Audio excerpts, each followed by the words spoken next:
Thank you for tuning in to Miss Tracy and Clarity today. How do you feel about your grandmother's hands? Everyone don't have a praying grandmother. My maternal grandmother told me the Bible will make you crazy. What do you do when a loved one has ill will towards you? You get closer to God and get in that Bible. My grandmother was an A-game grandmother when I was growing up. I loved her to death. You couldn't put a lick of salt on her. I will always love her. Yet she had her ways. Don't we all? She came from a large family, so half of her siblings stayed with her mom, and the other half went to live with my great-great-grandmother. My great-great-grandmother was Haitian. She taught my grandmother a thing or two. All I can say is yes, voodoo is real. I had been a victim of it a few times over before I realized what was going on. I had it coming from more than one source too. God and your relationship with God is the only thing that can keep that type of darkness from you. You can read about the details of the voodoo experiences I had in my book, Rejection is Direction, available on Amazon for $2.99. I will testify though voodoo is real, yet it can be broken. I used to be fearful of it. Thank God I conquered it.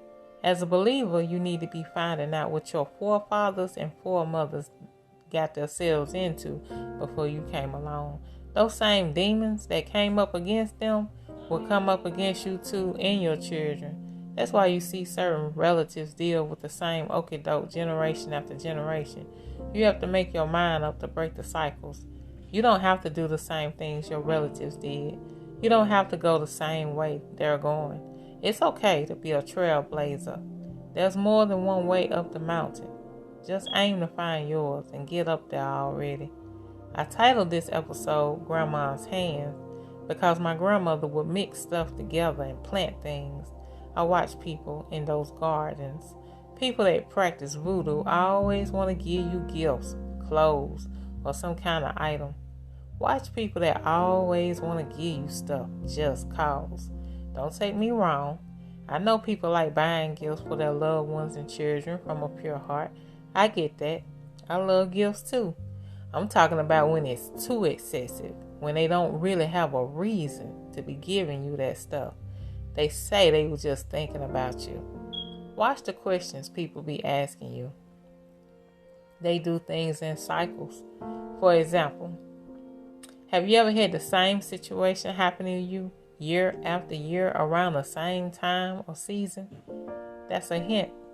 I know some people gonna think I'm tripping, and some of y'all know exactly what I'm talking about.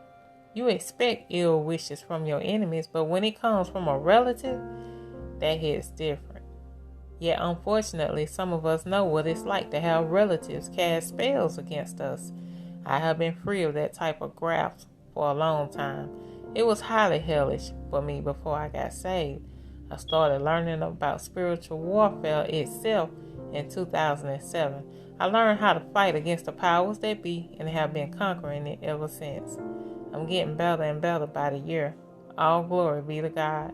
He's bringing the right information my way at the right times. If you feel like you caught up in some crazy cycles, I advise you to do the research on your bloodline. You need to know what mama, grandmama, great-grandmama, and great-great-grandmama did in their time.